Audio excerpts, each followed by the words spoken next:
আমরা আজকে বাংলা নববর্ষ সেলিব্রেট করছি, কিন্তু রবীন্দ্রনাথের গান গেয়ে নয়, কারণ আমরা রবীন্দ্রনাথের গান অত ভালো গাইতে পারি না।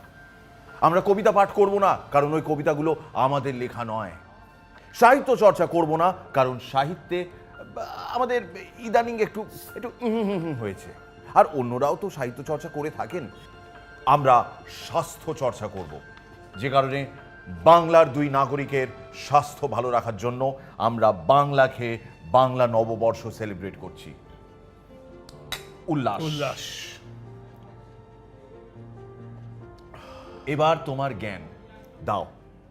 আমরা যদি রাশিয়ার দিশি খেয়ে ভডকা বলে নাচানাচি করতে আমরা যদি রাশিয়ার দিশি খেয়ে ভডকা বলে নাচানাচি করতে পারি, স্কটল্যান্ডের দিশিকে আমরা যদি স্কচ বলে নাচানাচি করতে আমরা পারি, স্কটল্যান্ডের দিশি খেয়ে যদি স্কচ বলে নাচানাচি করতে পারি, তো আমাদের এখানে কলোনিয়াল হ্যাংওভারটা কেন যে আমরা এখানকার দিশি খেয়ে নাচানাচি করতে পারবো না? আশ্চর্য কথা।